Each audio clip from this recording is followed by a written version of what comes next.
Heavenly Father, today we put on the full armor to protect us against attack. We put on the belt of truth to protect against lies and deception. We put on the breastplate of righteousness to protect our hearts from the temptations. We put the gospel of peace on our feet to walk in your light, peace, and freedom with the Holy Spirit. We rebuke anxious thoughts. We take up your shield of faith for protection to block and destroy all the darts and threats thrown at us by the enemy. We put on the helmet of salvation to cover our minds and thoughts, reminding us that we are children of a mighty King. We are forgiven, set free, saved by the blood of Jesus. We take up the sword of the Spirit, your living word, that has the power to demolish strongholds and is sharper than any double-edged sword. We come to you, Lord, in prayer daily. In Jesus' mighty name we pray. Amen. Amen. What's up, you guys? Welcome to The Imagination. I'm your host, Emma, and today I'm honored to have back on the show for part 3 of her incredible testimony series, MK Ultra, Freemason, Eastern Star, Military Abuse, and CPS Survivor and Whistleblower, Targeted Individual, Former Gate Kid, Cat Mama, Devoted Girlfriend to her loving partner, OG, listener and supporter of The Imagination for years now, and someone I'm honored to call my dear friend, Haylee Graves. In case you missed part 1 and 2 of Haylee's riveting and inspiring testimony, or if you are new here, here's a little recap of what we've discussed and what we will be discussing today. Haylee was born into a multi-generational incest-based family and has been targeted since birth. She has suffered a multitude of abuses in her life, including incest, mind control, and MK Ultra, Masonic and Eastern Star abuse, abuse at the hands of our military, targeting, frequency and electronic mind control, and so much more. She was also at one point at the center of a CPS scandal and was heavily abused at home. Haylee had nowhere to go for safety. School wasn't even safe, as she was entered into the gifted and talented GATE programs where her abuse continued. The first time Haylee was on, we discussed her childhood in depth, including the heinous abuse she survived at the hands of adults and family who were supposed to be protecting her, the confusion of mind control, and experiencing the duality of violence and love in the same household through her dissociative parents and family members, how her own mind control and grooming throughout her childhood normalized things like pedophilia and child sexual abuse, and so much more. And then in part 2, we dove deeper into some details of her childhood, including how pedophilia and child sexual abuse existed all around her, the negative side effects of sexual abuse on children, and we began sharing her journey into transitioning from victim to an adult targeted individual. Haylee broke down what targeting is, in addition to some of its components, including gang stalking, electronic harassment, mind control and assault, directed energy weapons, how debilitating this type of abuse can be, and linking this type of abuse to a continuation of MK Ultra and mind control. And this is just scratches the surface of all we covered in the first 2 episodes. I'll have those 2 episodes linked below for you guys to check out. In today's episode, we will be diving deeper into Haylee's heart-wrenching yet inspiring journey. We'll explore the tumultuous years of her recovery from the dark shadows of childhood abuse, the battle to reclaim memories she was meant to discard, and the relentless pursuit of peace amidst the ongoing targeting she faces as an adult survivor. Haylee will share the innovative, hard-earned methods she's discovered to mitigate the relentless effects of V2K and electronic mind control that besiege her every waking moment. This episode is not just a conversation, it's a beacon of hope for anyone who has ever felt trapped by their past or their pain. We'll uncover the healing strategies, remedies, and resilience that have transformed Haylee's life, offering a roadmap for turning survival into thriving. Haylee's story is a powerful testament to what lies beyond the pain of healing. Her courage to face her past head on and her determination to find a way to live, not just in spite of, but beyond her trauma, lights the way for us all. Her journey reminds us that after the acknowledgement of trauma comes the imperative step of healing.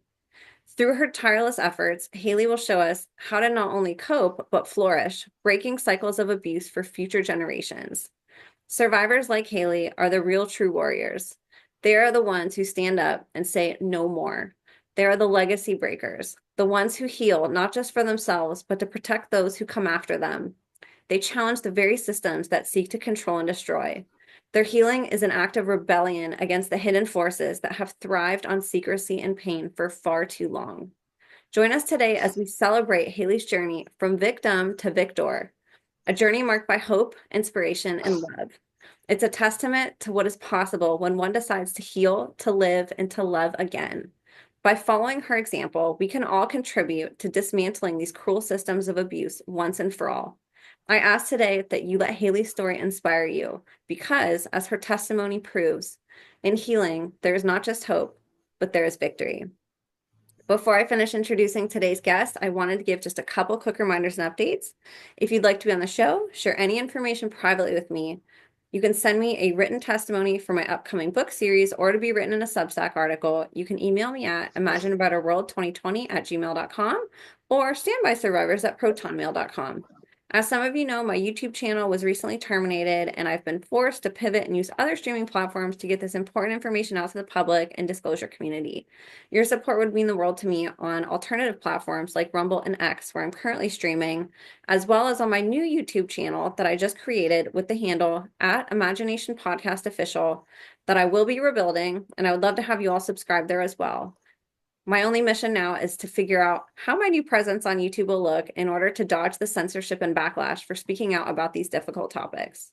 Thank you all for helping to make the imagination the safest space on the internet for survivor, whistleblower, advocate, and educator disclosures. So you guys, without further ado, please help me in welcoming today's guest of honor, woman of God, beacon of faith, voice for the voiceless, targeted individual, and anti-child abuse advocate, walking miracle, survivor, overcomer of unimaginable odds, an absolute warrior in the battle of darkness, the one, the only, Haylee Graves. Haylee, it is so good to have you back again for the third time. I'm so excited to have you here, and I know everybody else is going to be too. Thank you for joining us today. Thank you so much for having me. Your intros are so wonderful and so beautiful. Thank you so much. And they're so deserving. I just look at you and others who are here, and it's just so it's honestly insane just to think about the journey of where you were to where you are right now and how anybody could talk to you, Yeah. walk past you on the street now, have a conversation with you. And without knowing your past, they would never guess in a million years that you've been through what you did, and it's truly a miracle, and it's a testament to what that hard work Yeah. and not giving up can be. And I think you represent a lot of communities with your story. You're able to talk about the mind control and ritual abuse and familial trafficking and abuse, as well as incest, and then on the adult side, going through that, surviving it, and then coming out and being targeted and dealing with the abuse that you do today. So I think your story is really well-rounded, and that there's a lot to be learned, and we have a lot to learn from you, Haylee, through what you've overcome and how you're able to do this. This is a really big step to be able to be healed enough to come and do this. And I pray every day for all the other targeted individuals and people who are too debilitated to do so. So we have a really big responsibility, if we are able to speak out, to do it, because there's people who would love to be able to have a voice and contribute to this, and they just can't for one reason or another. So I'm really honored that you're somebody that stepped up to talk on behalf of all these different communities and connect some of these dots for us, and that we get to have a little bit more of kind of an uplifting conversation today, a little more hope that we can give some solutions. And I know you have a lot that on your list that we're going to talk about today. I'm really excited about that. But one of the things that I wanted to ask you before we get into talking about some of what you've discovered on your journey, I feel like every survivor and overcomer who comes out on the other side has a foundation of healing, something that really anchored them into never giving up. And I think you have a really beautiful foundation, and it's been very important to you along your journey. And I wanted to start there and talk about that, talk about your foundation, and which is your faith. And I think that's really beautiful. So Yes. I wanted to ask you about that, and just sort of talk about that. I feel like a lot of people give up on faith or they lose it, and it was sort of like your Yeah. anchor through this. So let's talk about that. Okay. Yeah. So God has been the most incredible part of my healing, honestly. For a long time, I didn't have a relationship with him. My mom would read a long time. I wasn't really connected to him, but in the beginning of my targeting. So it was probably a month after my targeting had started. And I was absolutely desperate. And when was Family that? couldn't help Just to me. give Police. context for people. When did Yeah. your targeting start Yeah. exactly? So it started in March of 2021 is when I first started being like followed. I was hearing it was voice to skull, but before I thought it was just my neighbors at Meriwether talking really loud, saying how they were going to break in my room, hit me in the head, so I have a seizure, and rob me. But it was right before my birthday, May 11th. So it was May 2nd is when they broke into my room and left a note saying that they would kill me, dispose of me, and nobody would ever find me. And then like it was like tweaker gibberish ultimately. But the police wouldn't help, management wouldn't help, security wouldn't help. And this is management at the building. This is security, also the building, and even the transitional housing through Community Services Northwest, they would not help either. In fact, they had participated and created the environment for this to continue and to even happen. But so it was May 2nd that they broke in my room, and it was 3 days before my birthday. So it was May 9th is when I started to hear the V2K every single day. But I was really, really desperate. My perps would sing happy birthday to me because it's like a birthday gift, me being targeted. Yeah, it was really, really disturbing and sick. But so when everything started, and I mean, it got bad fast, like super fast. I was getting V2K every day. I wasn't sleeping. I was coming off of Xanax and pain pills and antipsychotics as well during this time period. So they waited. It was like a perfect storm. Um, but yeah, so I was so desperate because, and in the beginning of my targeting, my partner had thought that I was having a mental break because he wasn't hearing the V2K. He was seeing people be weird and like follow us and do really weird things, but this was just in the beginning. And I was so desperate, and I prayed to God. I told him I'm sorry that I haven't prayed for a really long time and I needed help, that there was no way I was going to get through this, and I wasn't. Um, and I remember asking him, I was like, I will do anything, God. I want to survive. I have the will to live and I need to survive. And I got to get out of this place. I got to get out of this apartment. God, please, Lord, please get me out of this place and give me a new life. Well, it went from there to praying multiple times a day. And during this time period, too, it's actually incredibly amazing. God had provided miracles. And so during this time period, when I started to pray, I wasn't really certain God was real or not. I just was like, oh, and then here's another thing, too, that was a huge mistake. Before I prayed to him, I was praying to the universe, which is like, I should not have done that. I was praying to anything out there to help me. And then I told my brother Cody that I was praying, and this is right before I started praying to God. I told my brother Cody, I was like, hey, I'm praying to the universe. And he looks at me and he's like, Haylee, that's not good because you could, things could answer that are evil. No, you need to pray to God. Absolutely. So I prayed to God, and then I started praying all the time. I started reading the Bible. And during this time period, miracles were happening, like miracles. He had got me incredible targets to get anything accomplished. It's almost nearly impossible when you have these government agencies, these gang stalkers, and the groups that these gang stalkers work for, and companies and businesses. It's really difficult to get things done. But I just kept praying and praying, and I knew in my heart, this is another huge thing too, I knew in my heart that he was going to get me out of this. And I was like, God, just show me you're here, show me you're here, and help me. And he did. It was absolutely amazing. So but it was like a process.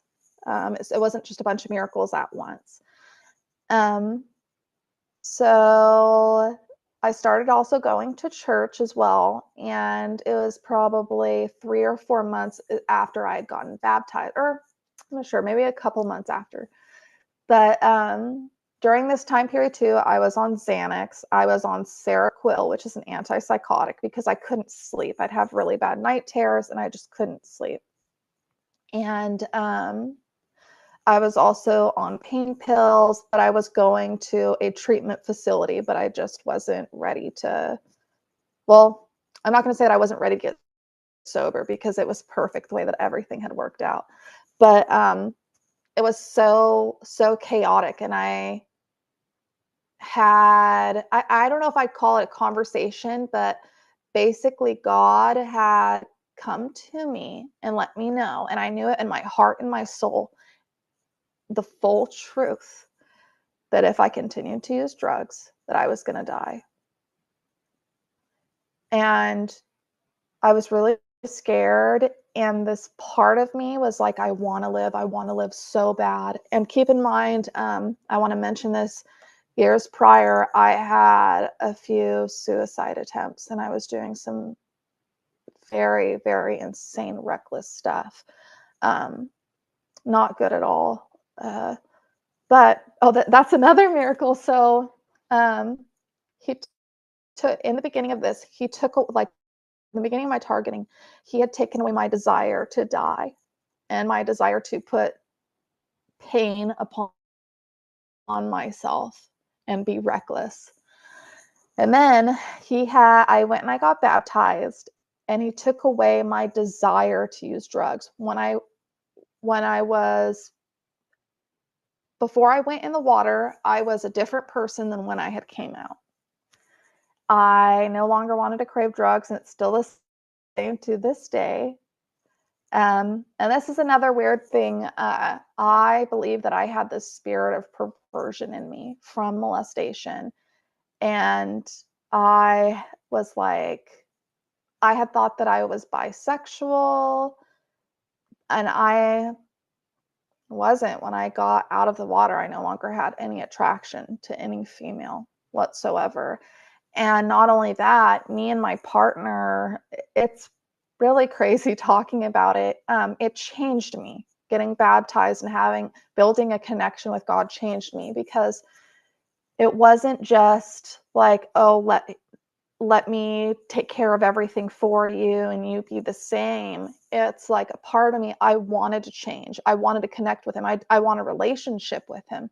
And to have a relationship, there's things that I need to do to make myself a better person and connect with him and follow his law. And the more that I was reading the Bible, the more connected I felt to him. And I felt the Holy Spirit go in me. It was truly incredible.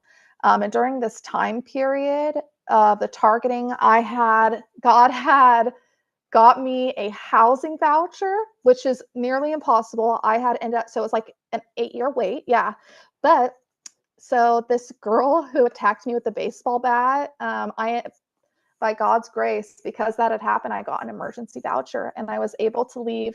It still was like 8 months after that event. But I prayed to God and I was like, God, please, please, please, I don't want to go to another apartment complex that is going to have the same thing happen. I don't want to just move to one place after this and have it continue, Lord. I can't handle it.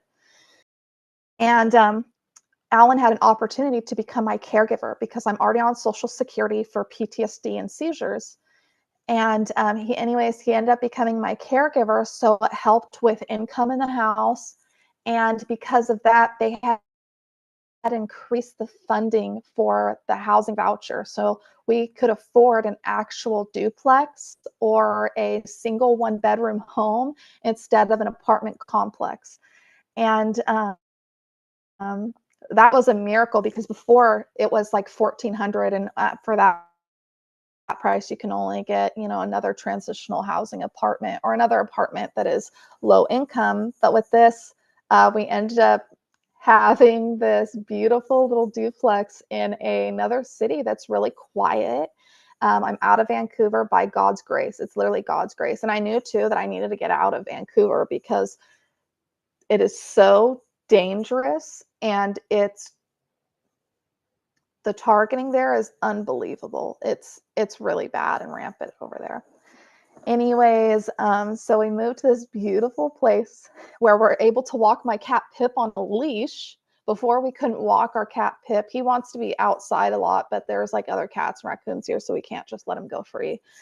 But yeah, we were able to walk him on a leash. We were able to do all these things. And then no longer, like in my apartment, my old neighbors would bang on the walls. So I lived in between two gang stalkers and one underneath me, and they'd bang on the walls at all random hours, so I couldn't sleep. They were constantly starting fires, so the fire alarm would go off. I almost had a seizure before from the fire alarm, from the light flashing, just a bunch of chaos. So like when moving in this place, I didn't have that anymore. So I was like, oh my goodness, thank you, God, because now I can finally go to bed and not be afraid. It took a while, I'm not gonna lie. It took about a year. I've been here for like a year and a half. But it took about a year to get used to not having the walls be banged on, not be like scared. Because I was like traumatized from what was being done to me at Merriweather. But so after that had happened, I started reading the Bible every day at this point, and listening to audio Bibles. And then my programming had changed to anti-God programming and anti-Jesus programming, which was like a new issue, but it's far easier to deal with when there's no distraction and chaos going on. Granted, I still have V2K. That is a distraction, but it's not like I'm having, people break into my room anymore. So when I prayed to God, I had asked, I was like, I need a sanctuary, God. Can you please give me and Alan a sanctuary in a new city with nice, loving neighbors? And we have nice, loving neighbors directly by us, ones that we share the duplex with, and on the other side, they're very, very nice. And it's just a safe little city. And so I just can't even tell you enough how many miracles God has put in my life, and every single day. And it wasn't just this. I also had Alan and my relationship got a lot better after I got sober, and I was able to see my sisters again, and check up on them, because the whole situation with my dad, and I wanted to be near them. But and here's another thing too. During this time period, I had learned that I can connect with God. Yes, you need like godly community, but you can still have a connection with God by reading the Bible, speaking to him, praying to him, and just talking to him like a normal, just a person, and yeah, he's done an absolute lot. And also he's cut through a lot of this technology tremendously. Like, I kept praying and asking him to reveal the truth to me and help me be okay to understand it and to accept it. And there are some things that were too hard to fully grasp, but I'm still working on it. But he is so amazing. Let me tell you, when I was reading the Bible when I first moved in here, every day, I still do, but when I first moved in here, it was such a drastic change, and I could feel a personal relationship between him and I. It's not just going to church and some pastor, being a middleman between you and God. It is, so you can go there, of course, and like praise God, but I had realized that I could worship in my home, you know, and not have to put myself in uncomfortable situations with people at church or whatnot. I did go to one church that was not very nice, but that's okay. You know, like that church wasn't just for me. And from that experience, that's when I had to realize, like, okay, I could still have a relationship with God without going to a church all the time. And, you know, so a lot of things really changed, and it helped me heal so much. I started to forgive myself for all the things. And I realized from the scripture that I can change. Anyone can change and turn back to Jesus. Anyone can. It doesn't matter that I was a drug addict. It doesn't matter that I was sexually abused. It doesn't matter that I'm a target individual. It doesn't matter that I'm a sinner. You can always change and go back to him. And he loves you. I didn't have a loving father growing up, but my Father in heaven,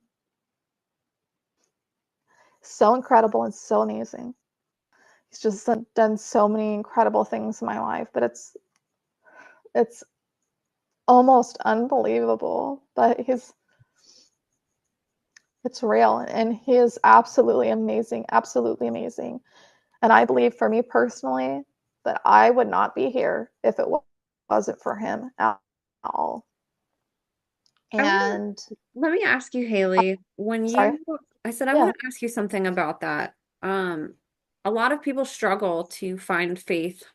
You and others, had different forms of abuse in your life, and some of that abuse was from people that claimed to, you know, be religious and be believers, and it can be very conflicting. And there's also, satanic ritual abuse survivors go through Jesus programming, and, there's Oh different ways yeah, that, religion and God are used against their victims, which is really disgusting, sick, twisted, yeah. and, sad. But it can make a lot of survivors turn away from having faith on their healing journey. I wanted to ask, did you ever struggle with your faith? Did you ever have a struggle with keeping that foundation? And if so, what advice would you give to other survivors who are going through that battle right now, where they want to be where you are, but they're really struggling to get over what they went through and overcoming the abuse that, turned them away from that? Yeah, yeah. So I definitely have issues with, like, me. My relationship with God, Jesus, and Holy Spirit is not perfect. I have, like I said, I have anti-Jesus and anti-God programming. I have V2K every single day. It's horrible. I hate V2K. Um, for it was like for a 8 month period, every single day, all day, that the V2K would scream at me and say, Jesus isn't real. Jesus isn't real. Jesus wants you to kill yourself. Jesus isn't real. Jesus was a magician, all this, that, like all kinds of crazy things. And I had a very weird experience where uh, I had it was so weird. I was reading the Bible constantly, and then after hearing the V2K constantly over and over and over, 24/7, even when I was sleeping, I would hear Jesus isn't real in my V2K's like tone in my dreams. Yeah, so it's literally all the time for about an 8 month period, and it used to infuriate me so bad because it's a chat bot that is repeating stupid messages and lies, which is the main thing. To try to and they needed me to separate from God. That's a huge thing with any and all programming and abusers. They need you to separate from God because there's freedom and power in Heavenly Father, in Jesus, and in Holy Spirit. If anyone who is demonic, well, a lot of people who are demonic end up becoming preachers or in the church, in the Catholic Church. I mean, for instance, a lot of Freemasons label themselves as believing in God and being Christian or Catholic or whatever, these people will hide. There is some evil demonic people that will hide behind religion, faking a relationship with God, so that vulnerable people or naive people, and I know not naive, vulnerable people will connect with them, and the predator will start abusing them, and they need to separate the victim from God so that you do not call out to him, so that not only you don't call out to him, but that you don't know that you are a child of God in the truth. So you do not come into who you really are. You know, it's absolutely, absolutely horrible, evil, and wicked. I would say to any survivor and victim from these, how do I say this? Any survivor from these evil tyrants that parade as being godly and pastors, preachers, abusers, whatever they have done to you is them and it's not you. And it's really, really important for you to understand that God does not intercede on free will. People have free will to do evil or to do good. And you can't blame. I have had a hard time in the beginning of my life. I had blamed God for a lot of things. I don't anymore. I blame the people and I blame evil.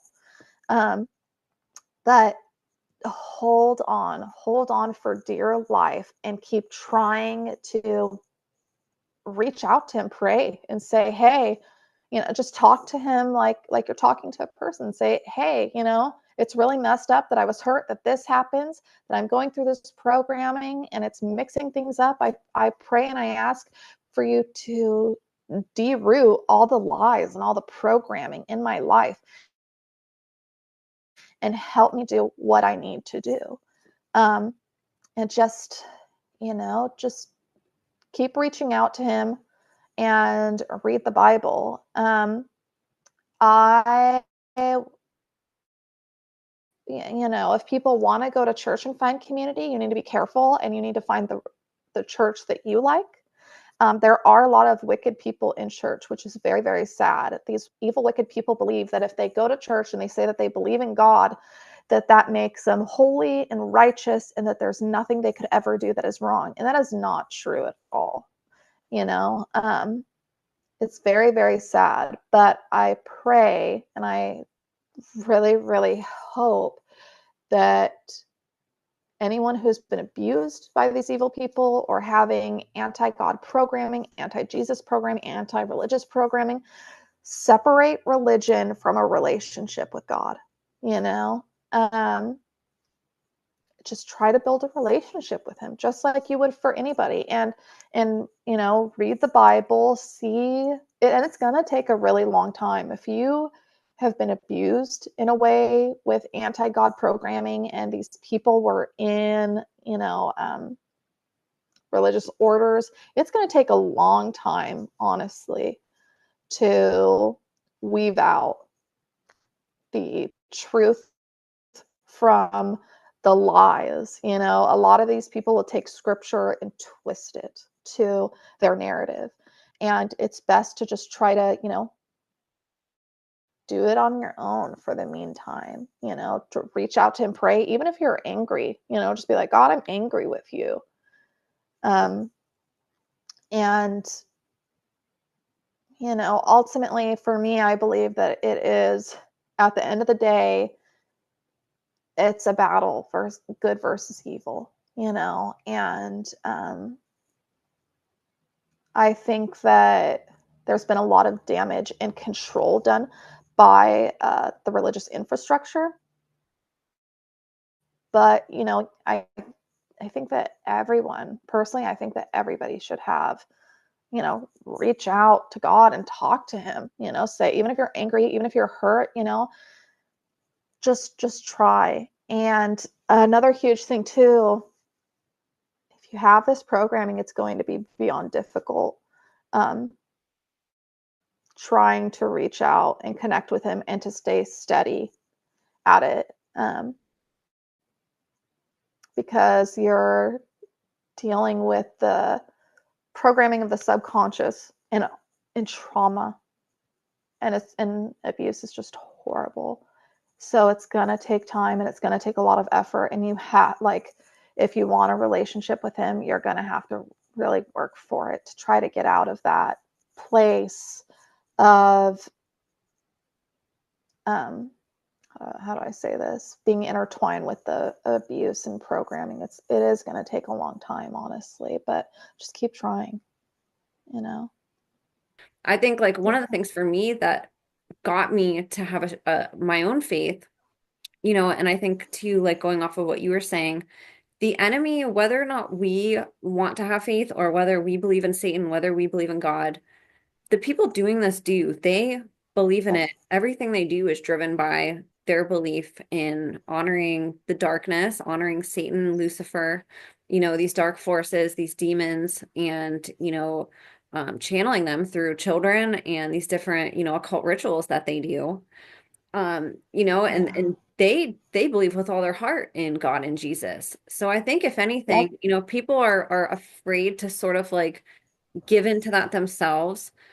I had started by just researching as a student and saying, what do they believe? Like I want to learn more about like why do they have such a strong belief in this? Because I don't believe in this wholeheartedly yet.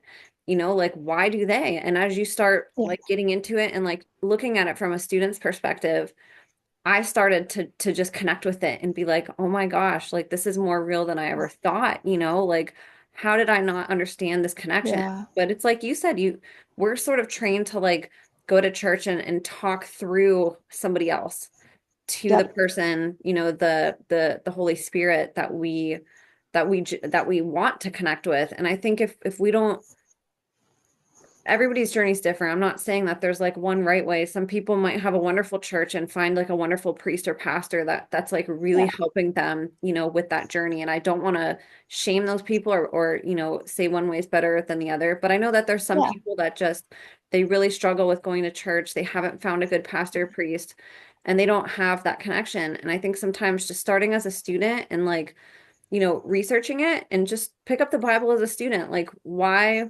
would people like value this so much, to the point where like they're doing really bad things to Mhm. like siphon and loosh energy on the light and dark side of this. Yes. Like, I think if you start to look at it from that way, then you can sort of start opening up your heart to what you're reading and building an emotional and like, mental, physical connection to it, spiritual connection to it, gradually. And so I love Hmm. that you were able to maintain that because I know that that can be so hard whenever you're brought up the way that you were and you're pushed so far away from the goodness. Like Definitely.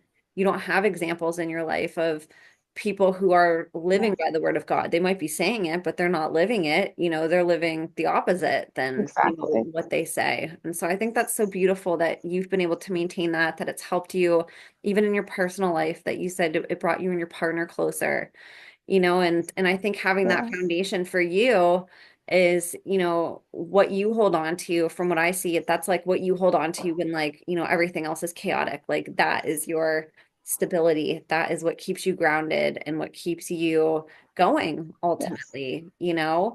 And so I really love that and I really appreciate the advice that you gave because I think that's like I said, it's a big problem, unfortunately, and it's something, Yeah. we need to talk about that more. We need to talk about people who have, Yeah. had dysfunctional faith growing up and, how to overcome Yeah. that because that's a really big barrier if somebody wants that and, there's not people out there helping minister to them and showing them that way that you found. And so let's sort of like let's Yeah. build on that. Yeah. That was sort of your first thing, Okay. I would say that, like you said, that was what you initially grabbed onto. You were like, all this bad stuff is starting to happen. I need Yeah. to be grounded and, I'm going to start Yeah. praying and I'm going to go this direction. what was sort of, how did you build on that? Yeah. What came next after you had that foundation? What were the next steps in your Yeah. recovery and healing? Yeah. So the here's the thing, another thing about that too. So the Bible, so it's not just a regular book, it's a spiritual book. You could feel that it's a supernatural book, it's a spiritual book, and when you read it, you feel like it changes you. And I'm not just talking about like reading a chapter, or not a chapter, like yeah, like a little section. I'm talking about like reading a book. It's so beautiful, each book in there. But yeah, it's supernatural, and you'll start to get that connection. A lot of people will try to search for that connection, and like for instance, I didn't feel it right away. It took God doing these miracles and me reading the Bible and the Holy Spirit actually entering me. After, it wasn't just me praying and reading, I had asked God to come in my life and to change me and to change my heart and to take out all evil wickedness and change my mind and to pull out and deroot all programming, and that I wanted to serve him.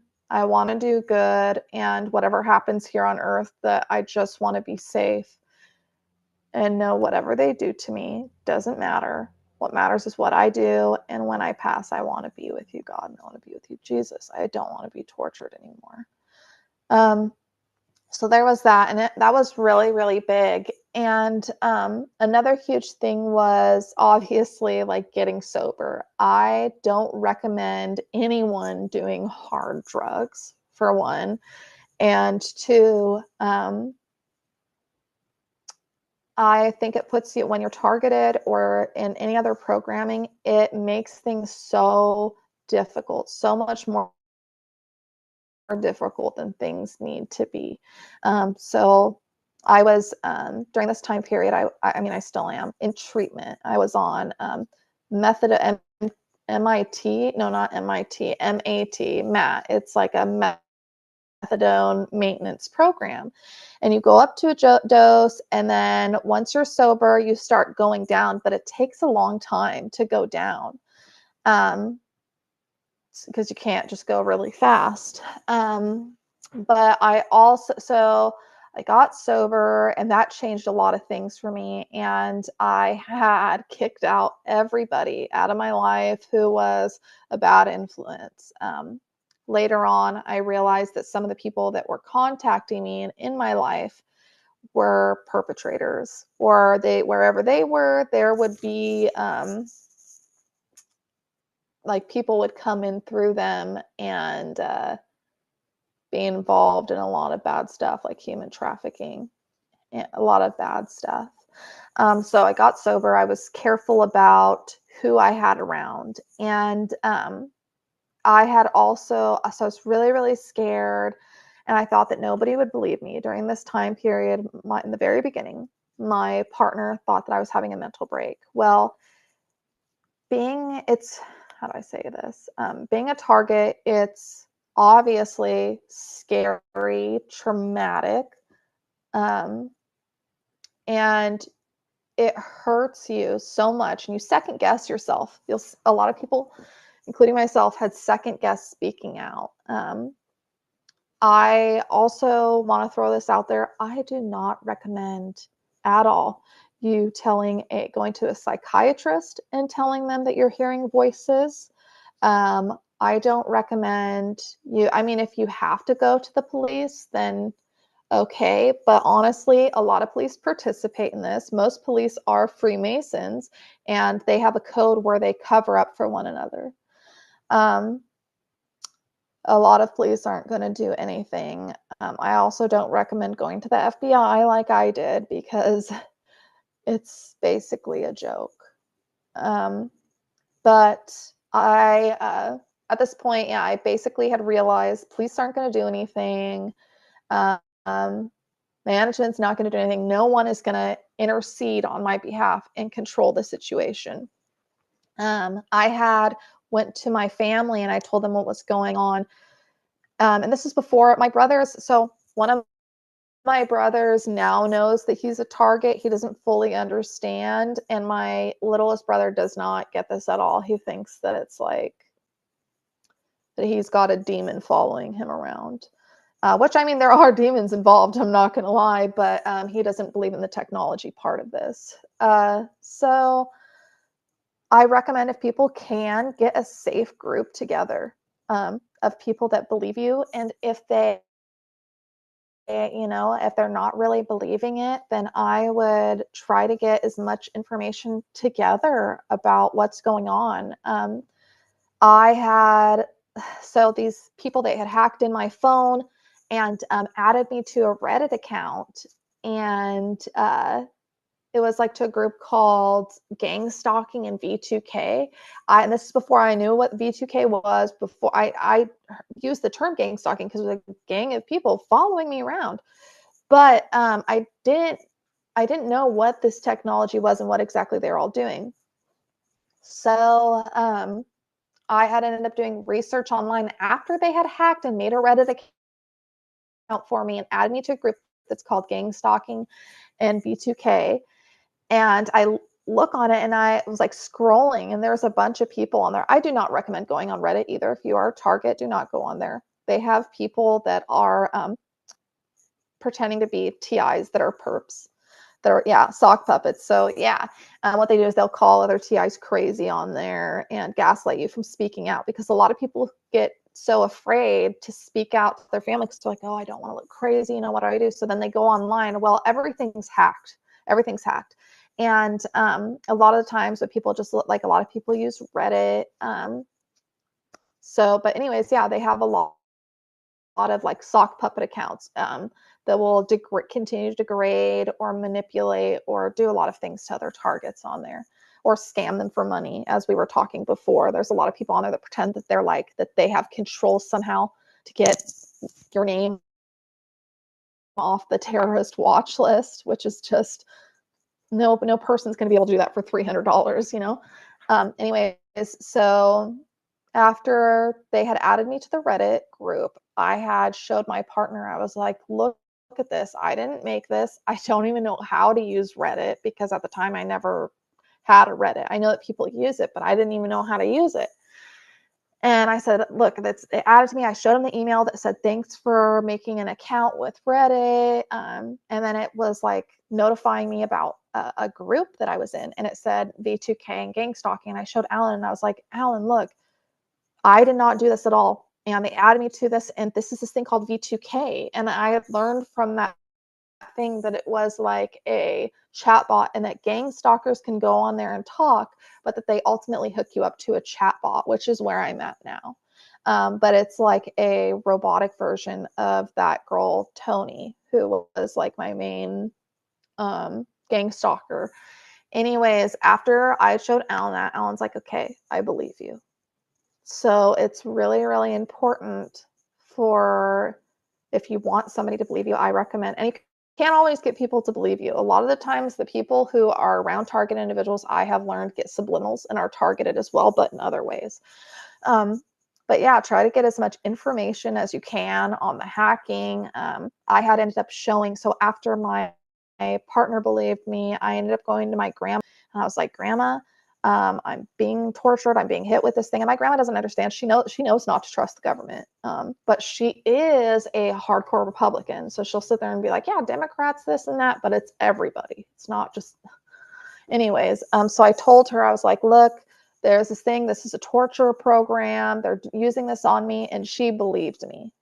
She was like, I could tell this is obviously going on, but she didn't understand it. She doesn't understand how the technology works. I understand. But so at this time period too, I was so desperate.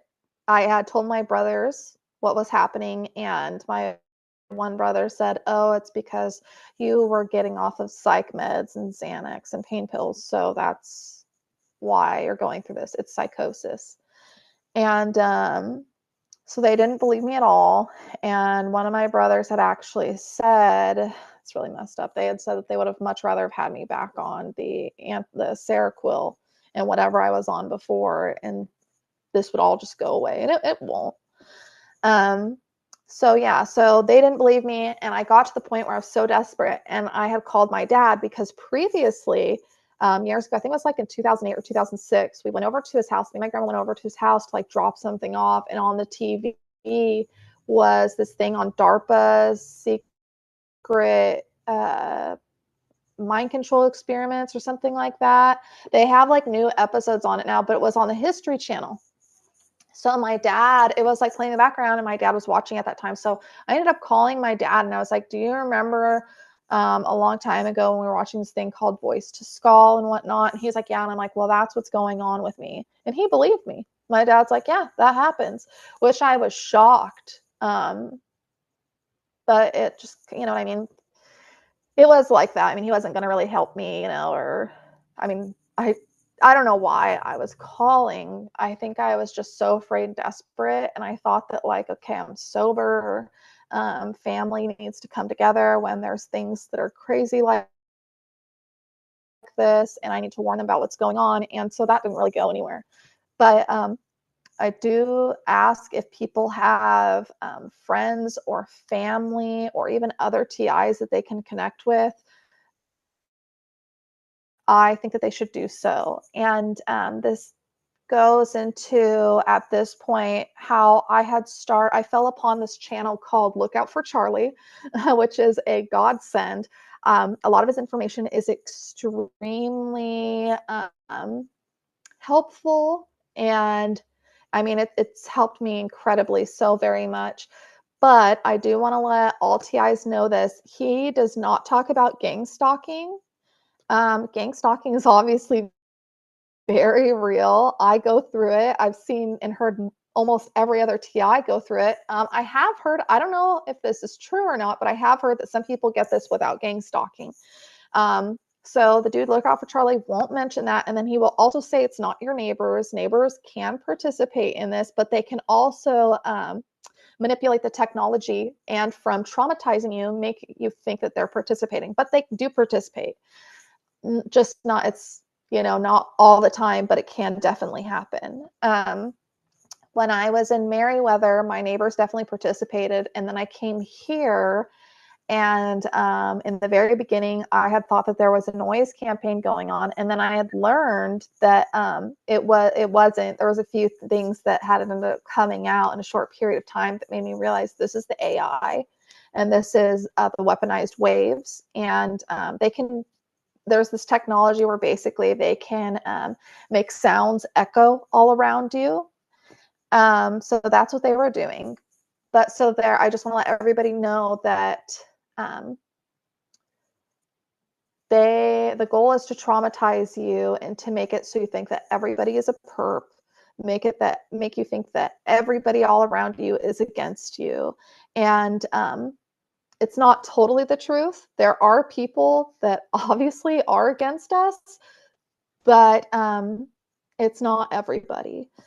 So yeah, so with Look Out for Charlie, he has here. I have some notes here. This is the main website. It's a blog of his, and it talks about how to fight electronic harassment and fungal infections. So not every single person has Morgellons, but every single TI has Morgellons. And not every single person that has Morgellons is targeted, but every single target individual has Morgellons.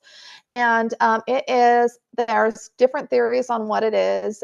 Look Out for Charlie explains it, that they have weaponized a fungus with mold and heavy metals, and what they ultimately do is make a manganese oxide human battery out of you. So you're basically an antenna for these frequencies, these waves to hit you. And one of the things that he talks about basically is that you need to detox your body. You need to detox inside your body, outside your body, and in your environment.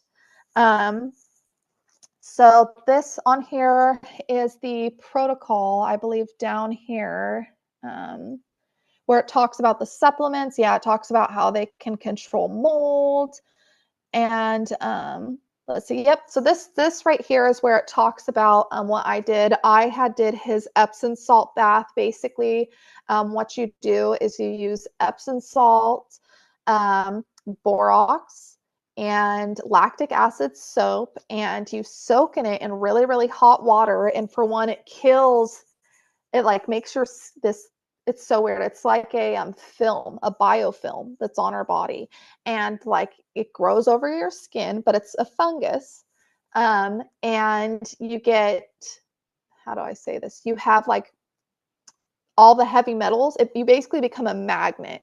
So all the heavy metals, everything will start like you become magnetic. It like pulls towards you. So these baths, it helps pull out heavy metals, and it helps you peel your skin, or not skin, it helps you peel the layers of this nasty film and kill this fungus. And what I do after his baths is I take tea tree oil and I dilute it and I put it in a spray bottle. I shake it up, and this is maybe too much information, but I mean, it's really important that people need to do this if they want to not be pulsating, not be filled with nanotech. To, if you want to keep this biofilm on you and continue to be an antenna, then I mean, don't do this. But yeah, so I take tea tree oil and I dilute it. I put it in a spray bottle and I spray my scalp. I spray my face. I spray my whole entire body, armpits, and also your privates. And so I do this after, and like, I mean, everywhere, feet, everything. And I let it dry on me after the shower. And what this does is it kills the fungus. Tea tree oil is antifungal. So what it also does too, so I get remote rape, and by spraying the tea tree oil on your privates, diluted, don't do it unless it's diluted. It makes it so that the frequency can't connect, and you'll feel it. You'll feel it not be able to connect down there, or whether it's your butt or your privates or wherever, even on your back. By spraying this tea tree oil all over your body after the baths and showers, it makes it so you're not so much of an antenna. And then, so that's the outside of the body. And also, he doesn't mention this, but in the shower, I use Head and Shoulders antifungal shampoo. And I use it all over in my hair, all over my body. And I also use silver and manuka honey. It's like soap. So I'll put that all over. And so that's for the outside of your body. And then the inside of your body, internally, you need to kill the fungus inside of you. You need to get rid of the nanotech. You need to get rid of the parasites. So here, hold on. I have the thing right here. Yeah, so you need to get rid of the parasites. You need to get rid of the nanotech. You need to get rid of all the mold too, because mold can be controlled. So I have a list of supplements that I take that are also on his website, like potassium iodide or iodide, magnesium, multivitamin, vitamin B, sun chlorella, oil of oregano. I also take a heavy metal detox, which is it's cilantro. Cilantro is a natural heavy metal detox. And then I take a binder with that, which is activated charcoal. So basically, this is just for the heavy metals and nanotech. It'll just grab everything. And also boron. So boron kills nanotech in the body. Anybody who says that it doesn't, it does. You'll have to try it. It was 3 days after me doing the hit the lookout for Charlie detox baths and the supplements and the boron that I had got a Hertz reaction from the amount of heavy metals and toxins in my body from being targeted. So, and it was killing things. It was killing things. So that was good. It didn't really feel good, but that had happened. And you also need to, I mean, I would recommend doing a liver detox. Oftentimes they go after everybody's livers. This isn't just for target individuals or MK Ultra survivors. This is for everybody. Everybody is under attack especially with the food, all the stuff that's in the air that they're dumping on us, in the water. And they go after our liver. So I take this thing called NAC. You can take milk thistle. There's a lot of things you can do. So I definitely recommend that. And also, I have not taken this. I can't find a legit source for it. A lot of people make it themselves. It's called SSKI, or potassium iodine concentrate. And I have heard that people take that, and it totally kills all the stuff inside of you. And it takes a while to kill the fungus. And I mean, you have to be adamant about doing the detox physically and internally, or it's not going to fully work. And it takes a while. Um, and you need to get every single part of your body, not just your feet, not just your face or your arms. You have to get every single part of your body. And basically, what the SSKI does, what the SSKI does is it kills the fungus and it pushes it away. So this fungus, this weaponized fungus with all this technology, is everywhere around us. What you need to do is you need to kill it and then keep it away, like mitigate it with potassium iodine drops at that point after you do the SSKI. Or you don't have to do the SSKI, and you could just do the iodine drops, potassium iodine drops, like I do. And it will take longer, but it won't be such like a shock. Like if you have a thyroid disorder like I do not recommend taking the SSKI and going kind of slow on with the potassium iodine. Also, selenium is really good. I've heard targets even talk about what is it, monatomic gold, taking a supplement like that. And also, if you have a hard time sleeping, like I do, a lot of targets do, take Benadryl, like kids Benadryl, not a super high amount, but take kids Benadryl, melatonin. So there's that on the supplements.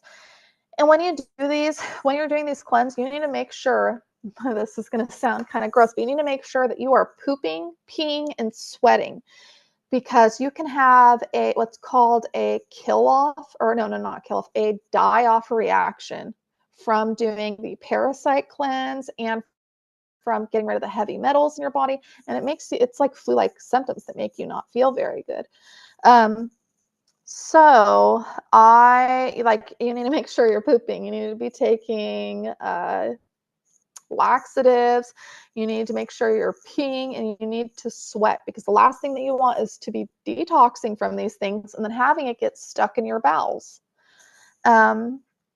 So yeah, another thing that I recommend is doing heavy metal treatments on your hair. So it's basically just, from the water alone, I don't know if this is in every single state or, wherever you are. I know that our water is not as good. And so you need to be really careful with that. And I recommend everybody doing, like I said, a heavy metal detox treatment on their hair. You can use bentonite clay, and also getting a water filter for your shower.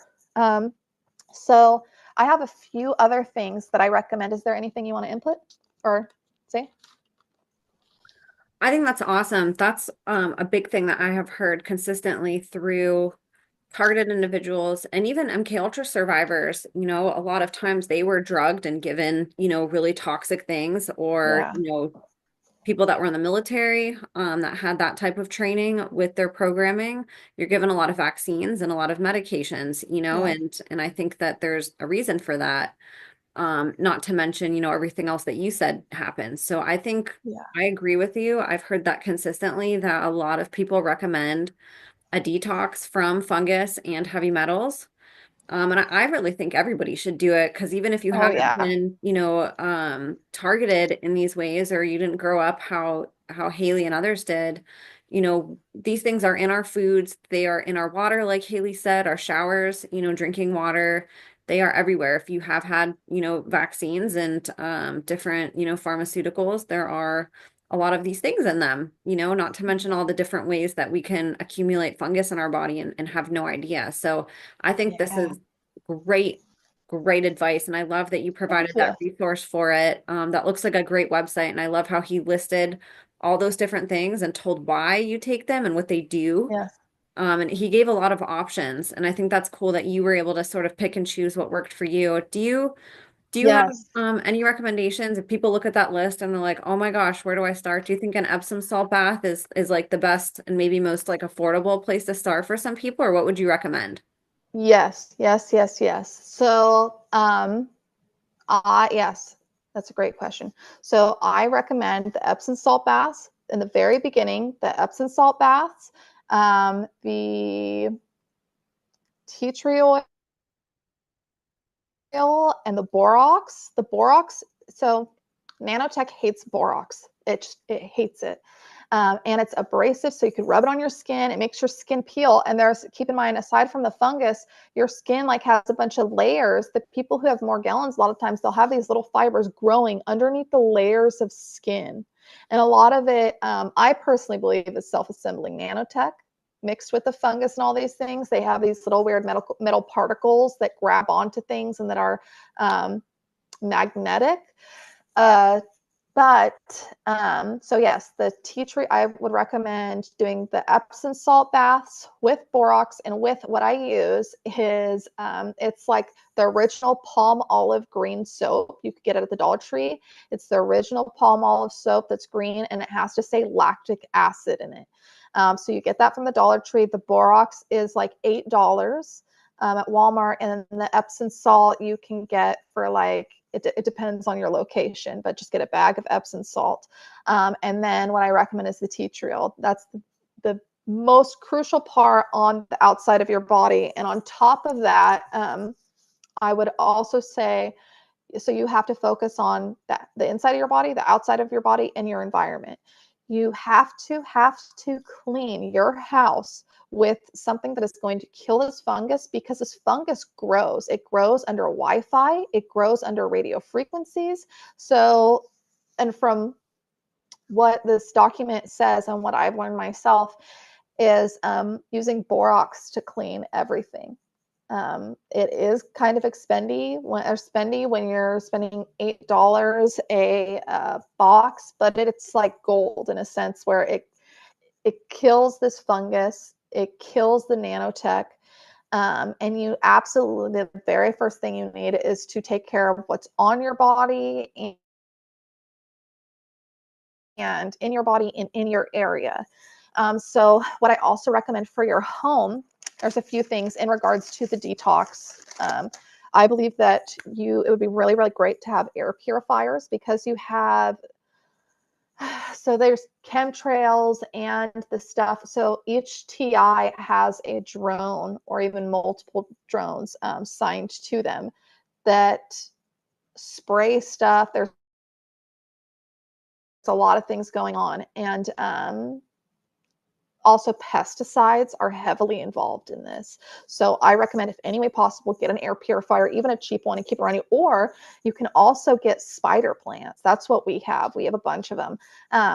They clean it, they like purify the air. They do a lot of really wonderful things. So if you can't get an air purifier, get a bunch of spider plants. They grow so fast. You can take some clippings of it and just, uh, water it, and it'll keep growing. Put it in a new planter and just keep them everywhere in your house, because it absorbs a lot of this stuff up. And also, one of the most important things too that I want to bring up is mold. So mold works heavily in this program. Mold, it's horrible. It's so horrible. It's a neurotoxin. It can do a lot of horrible things to your body. And it's absolutely horrible. You got to get rid of it. And you got to get rid of the mold. The mold and this, this is something I wanted to say. So disgusting. Mold grows over 600,000 times each time it is around Wi-Fi. So if you have Wi-Fi in your home and you have a little bit of mold, and it's not even black mold, but like, you're having a little bit of mold come under your door or something like that, you got to take care of it as soon as possible, as soon as possible. And also, I recommend taking, like, I think it's called, what is it? It's like, if you just go on Amazon, get a mold detox. I do know that the activated charcoal will help with that, but a lot of the times mold loves fat and it will go straight to our brain and cause a lot of damage. Not only the mold, but paired with the fungus and the radio frequencies. So a lot of targets get hit with radio frequencies. Well, if you have the mold in your body, it's going to continue to grow. So it's really, really bad. But you can go on Amazon and just type in like mold detox. I think it was called mycotoxin or something like that is what it's called. I'm not totally sure. But yeah, if you just Google that, you can find a cheap one on there. Or I believe that there are some natural options. I'm not totally sure, but I do know that activated charcoal definitely helps with that. Here is, so I'm going to talk about the things that I recommend the most so far. So we've got the inside of the body, no, not the inside of the body, on the body and in the environment. So for in the environment, if you are able to splurge, I would recommend getting an EMF paint. You can get them at Home Depot. You can get them online. I think you can get them even on Amazon. And what it does is it has like particles of metal in it, and you paint it on your wall, and it makes it so the waves can't come in. I do believe that some waves can come in, but I'm not. I do not believe it is a bunch. You could also do a Faraday cage, which is like ridiculously expensive. You also could get it's like a silver canopy that you could put over your bed. They're like $400. That's way too, it's out of my budget for me. But what I do is I get copper fabric from Amazon, and it is $27 for like 5 by 7 feet. And what I do is I'll get quite a few of those, and I will lay underneath one, and I will lay on top of one, and it shields my body. And what it does is it stops the phantom touching. A lot of times it feels like a hand touching me. But it's the Wi-Fi radiation. They can mimic handprints. They can mimic really nasty things, making you feel they can do a lot. They can make shapes and stuff with these frequencies. So I use a copper fabric from Amazon, and I have one on top of me and then one underneath me. And also at nighttime, I have a EMF hat that I got from Amazon. Not everybody needs this exact one, but I do recommend everyone to have a beanie and some shielding fabric, whether that's mu metal, copper, silver. Do whatever you can to protect and shield your brain, because they're going for our brains. I mean, they go for a bunch of body parts, but ultimately they're trying to disable people and make them lose their mind. So, and a lot of times too, I'll get headaches, or I can literally feel them hit me in the head. I've had like bloody ears. Yeah, it's bad. Or your eyes and stuff. So what I do is I will take my copper fabric, and I have quite a few of them. I've used probably like 2 of them at night, just under my head, folded, and then put the beanie on over it, and I sleep like it. Yes, it looks goofy, but it helps. It makes me feel better. I don't wake up with headaches. And it makes me feel like it reduces a lot of brain fog. It really, really helps. And another wonderful thing that I recommend, I had learned this, so they can attack you through dirty electricity in your house. I recommend everybody who has Wi-Fi to get mu metal, or I recommend mu metal, which is like the same price as that copper, about 20 something dollars on Amazon, and just putting it over your router, because they harness dirty electricity, and with the Wi-Fi causes radiation too as well. So I'd cover the Wi-Fi router, and let's see.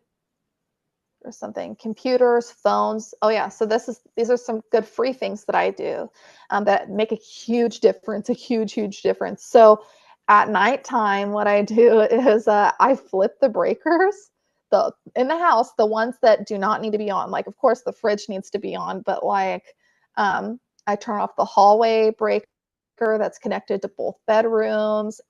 So that's not on because they can attack you through outlets. They can pull the power from the outlets and the dirty electricity to hit you. So if you have that off, it makes sleeping so much better.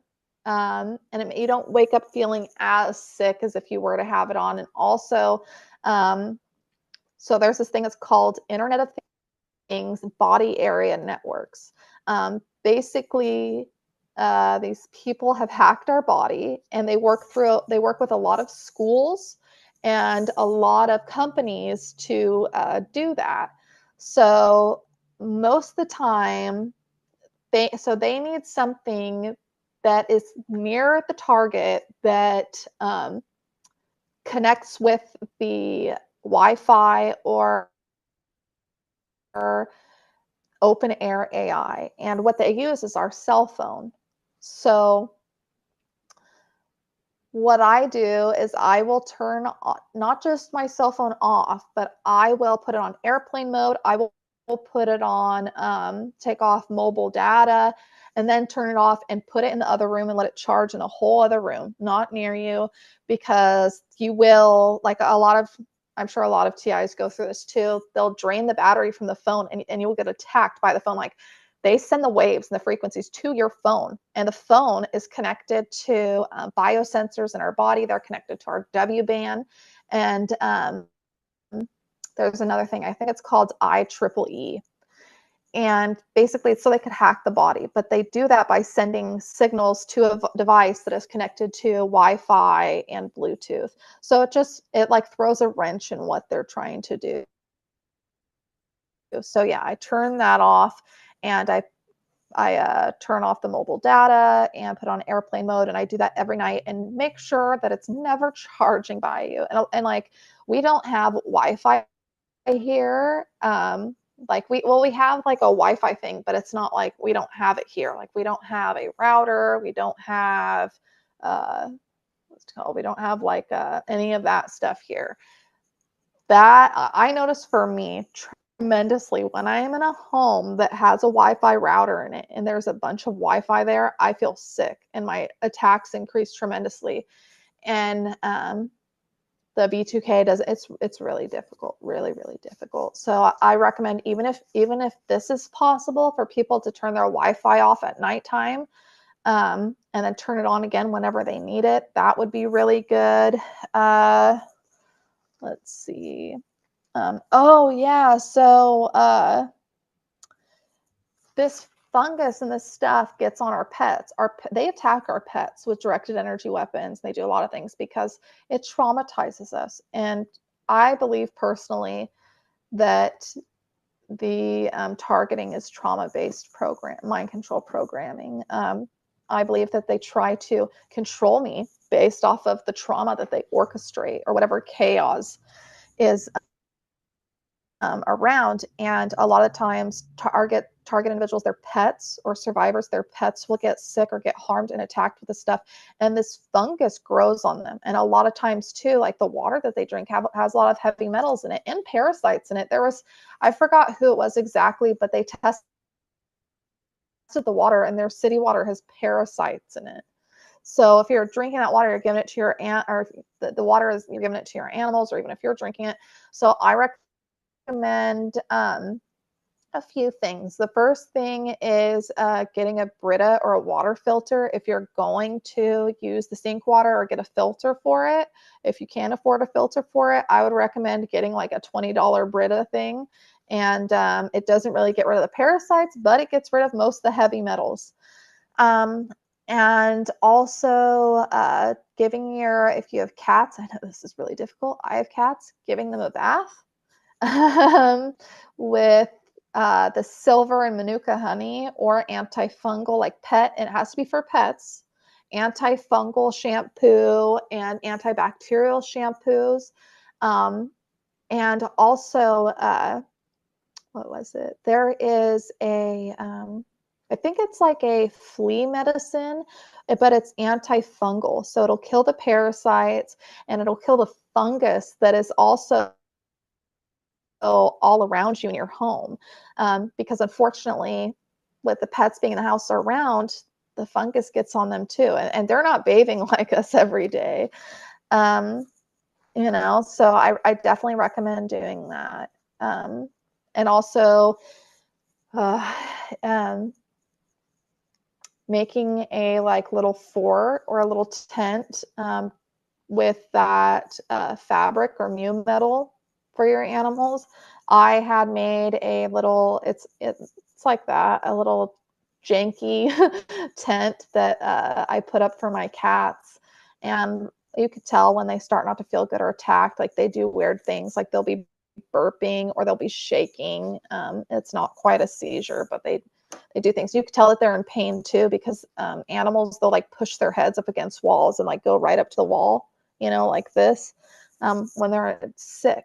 So absolutely try to decrease the Wi-Fi and radiation around them, because with targets, they radiate the targets and they radiate the homes with Wi-Fi and with radio frequencies.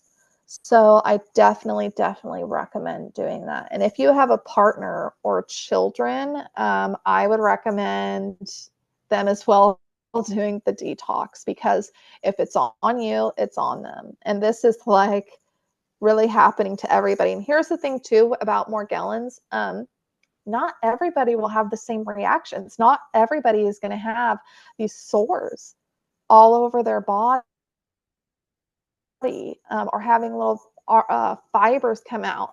And here is another point too. Quantum dots are used a lot. And they're also dumped with chemtrails, and they are everywhere. And what they do is they'll stick on one layer, and then your skin will, grow more layers or, peel off or whatever, and it like burrows in the skin. And it's like so there's like a biofilm that's fungus. It's like weaponized fungus that's a biofilm all over targets' bodies. Well, that quantum dot gets in and gets basically under layers of the skin. So once you start doing this detox, look out for Charlie Detox. You are going to see black things come out of the bathtub. And it is kind of scary, but that's going to happen. And also, you're going to notice your skin's going to get really, really dry. It's nasty, but you have to get this film off. And the film, it seems to take a while to get off. And you have to make sure that it's all like you dip your whole body in, even if it's a small bathtub. Like we have a small bathtub, and sometimes I have to like lay on my stomach just to make sure that this thing gets everywhere. That the detox protocol, the treatment in the water gets everywhere on my body. Because if you don't kill the fungus all at once, keep in mind, it grows back rapidly, almost like you never did anything at all if you don't try to kill it all at once. It's a very, very long process. Remote rape. You can block the remote rape and stop it from connecting to you you could do the tea tree oil, spray it on your privates or wherever you're being affected by this. And I recommend doing this 3 times a day. Make sure the tea tree oil is diluted, and let it dry, and then do it like 3 times a day for like, I'd say about a week, and then start doing it once a day until stop being targeted, which sucks. But there's another thing too that I wanted to mention. So during these remote rape attacks, what I do is I spray the tea tree oil, and I take that copper fabric and I scrunch it up, and then I just put it in between my legs, and it doesn't pulsate anymore. And there's another thing too that you could do is water shielding. I still recommend using the tea tree oil, because the frequency is connecting to the fungus and to the biosensors in the body, but the fungus is where it can make like exact, where it can connect exactly to certain parts, you know? So, yeah, you could take, I still recommend spraying the tea tree oil on your privates and then taking just a Ziploc bag, filling it up with water and covering the affected area that it is hitting. Now, a lot of times when this happens, it'll go like you won't feel the frequency weapon or directed energy weapon hitting your privates. Sometimes it'll just move to another body part. That's why it's so important you have to spray your whole body with tea tree oil when you get out of the shower. But particularly for the remote rapes, you have to spray it 3 times a day. And oh yeah, here's another thing too. I for V2K and for people that have artificial tinnitus, there's this website called antiv2k.com, and it's this guy named David Case who is he's a sound engineer, and he sells a CD that you have to get with a certain pair of headphones for it to work. And you use it. I use it with like a Walkman CD, like CD player, and I put it in, and it comes with instructions. And what it does is it creates new neural pathways in the brain, because a lot of the times with the targeting and the trauma and the storm that comes along with all this chaos, it kills neural pathways and it entrains you to think a certain way that they want to control. Yes, this Is is this the this. right one?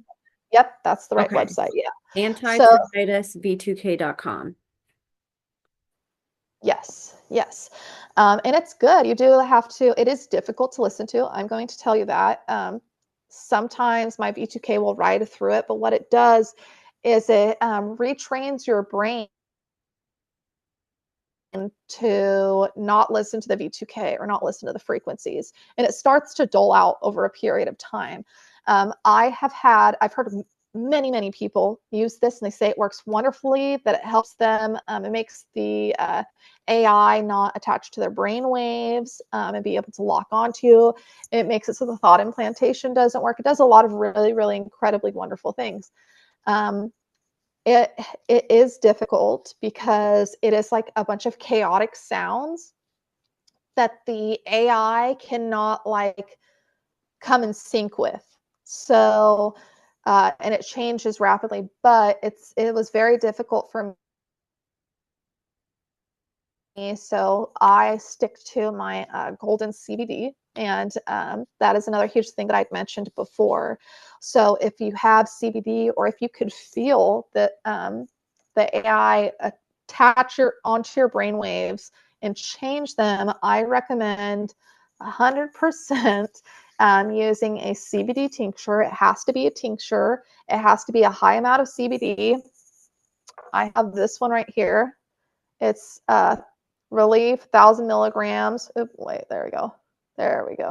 1,000 milligrams, and it's by the brand Series. And it's got 50 milligrams CBD, or no, 1,000 milligrams CBD, 50 milligrams CBG, 50 milligrams CBN, and 3 milligrams THC. It doesn't make you high. And that's for the whole bottle. It's 1,000 milligrams and 3 milligrams THC. You're not going to feel stoned. You are probably going to feel sleepy. I'm not going to lie. But you'll start to notice that you take it. It is the fastest thing that kills this V2K. You take it in less than 3 minutes. You put it under your tongue, and the V2K starts to get quieter and quieter and farther away. And then 10 minutes, you don't hear anything. And you can finally think. Yeah, it's incredible. You could start actually thinking. Now, I do get, if I don't hear the V2K, I still can get implanted words, not thoughts, but words. Like they'll say certain words to me that it's very weird. It feels almost like I'm thinking of it, but it's not. It's just the implanted thoughts. So I recommend that for everybody, any and everybody. If you can, do it. The thing that sucks is it is expensive. It's $47 per bottle. I go through a bottle every 3 to 4 days. And it's hard. It's hard, but it's literally the only thing that, not the only thing, but it's like the main weapon that I have against this. You know what I mean? My defense against this V2K. And the V2K was like one of the hardest things for my targeting because I wasn't able to think. I couldn't even hear my own thoughts. When other people would talk, it would talk the same time, and I can't understand or think. I wasn't able to comprehend. It's a lot of things. So I do recommend that. And so I had heard from somebody that said static jumpsuits help with the targeting. That somehow with this technology that they use something that like static electricity above the body. And someone had said using a static body jumpsuit from Amazon works. I got one, but it was made in China and it was literally like the size of a 9-year-old. So we had to return that. So I don't know for sure, but I have heard really good things from that anti-static suit. And it's like $20 on Amazon. And I also recommend, if possible, for protection, there's a few things that I recommend. So for protection, I recommend getting something like things that block your door. I mean, for the meantime, if you can use furniture, push it up against the door each night. I know that's a pain in the butt, but they do break in. And I also recommend putting like a broom handle in your windows or in your sliding glass back door.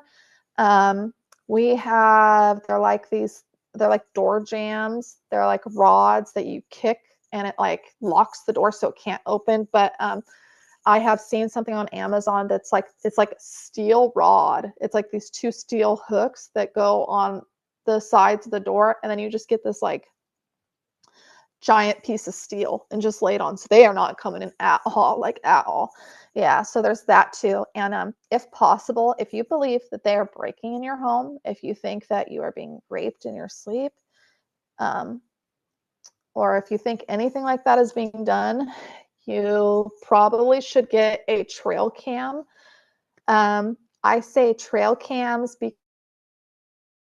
because almost all cameras can be hacked. That had happened at our apartments. But and I recommend a trail cam that takes an SD card, that doesn't hook up to Wi-Fi, that doesn't hook up to hotspot. That way that if anything happens, and to hide it in a place that's going to be too difficult for them when they're in there to get, or that they may not pay attention to or anything. And I know that's hard because with the remote neural monitoring, they know our thoughts. But like I would recommend if you have like a vent or something that's on the ceiling, like I would open up the vent and then just put it on top and have it be facing down so you could see them walk through, or just hide it or put it somewhere, and so they can't connect to it. And I say do an SD card, one that comes with an SD card, or an SD card you could use with it, and not to have ones with Wi-Fi or hotspot, or ones even connected to your phone, because they have full access already to our phones. They are so advanced with their hacking that it would just be shooting yourself in the foot if you had a camera that had connected to Wi-Fi. We had that at our apartment. They were able to hack. They broke in the room and it notified us saying that this is at Merriweather. They broke into the room and then they had a separate computer, like it notified me on my phone. And this only took 7 minutes for them to break in my room. It notified me on my phone because it was hooked up to the Wi-Fi. And then what they did is they took somebody's computer or something, logged onto the account, and it deleted the footage. And their device was still on the Wi-Fi. Yeah. Yeah, but there goes all the footage of them breaking in. Even though I got a notification, there's no actual proof.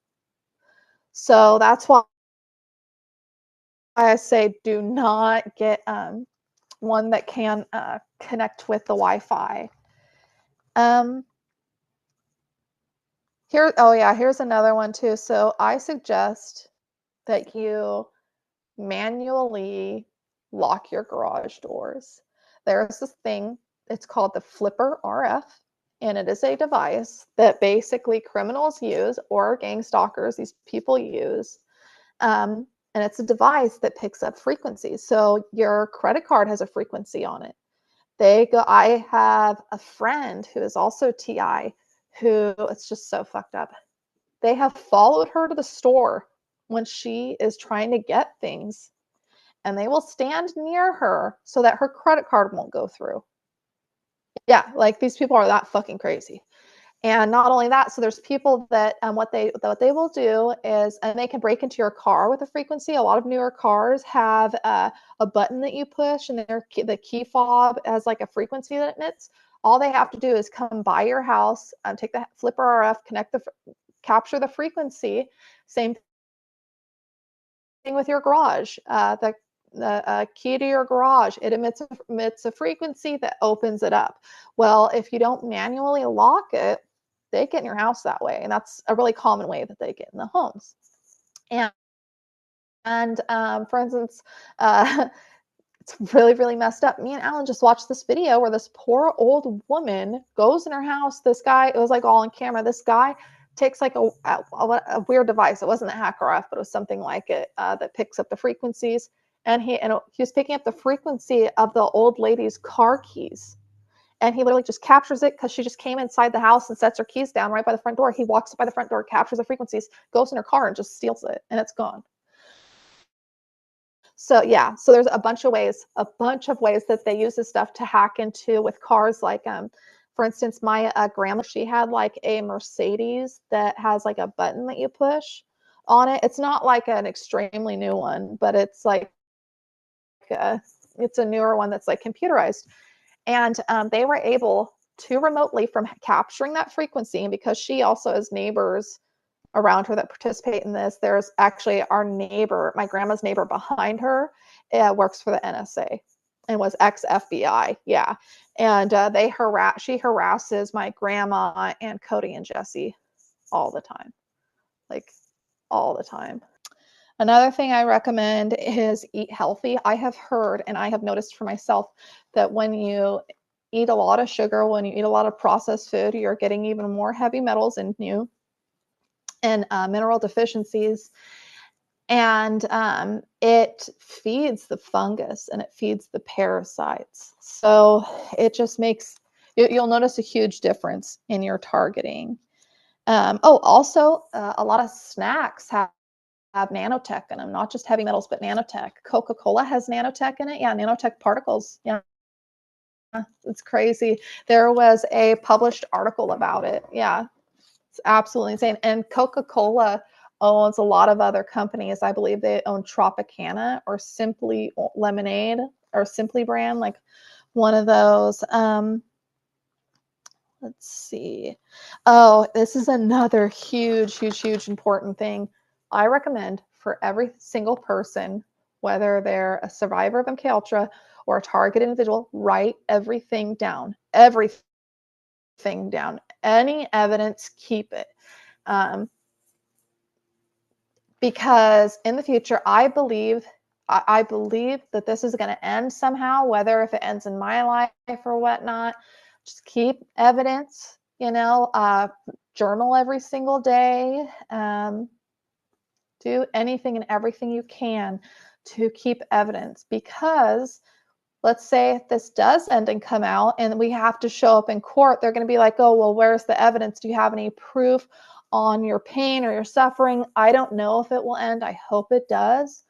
But I just think it's really important to mark what you've gone through, and get as much evidence as you can, whether it's fingerprints, collecting the weird dust that comes in the home of target individuals or survivors. It is like this weird, it's with the mold and fungus, but it's got heavy metals in it too, and it works with the targeting. If you can, take that and see if you could get it tested. Any weird, even quantum dots. A lot of people detox and the quantum dots come out of their body. And they're like, some are perfectly round, some are weird shaped, but you can, people can look it up online, see what they look like, and put in a Ziploc bag, write a date and time, and question mark or whatever. Just keep as many things as you can, for evidence. And also license plates. A lot of gang stalking involves cars following you. So if you get license plate number or even pictures of the people, I suggest doing that. And even the location too. And also if you find out what group the people who are targeting you works for. I had found out that my group worked for a company called Flock Safety. Now I do understand that it's not just them that are doing all of this.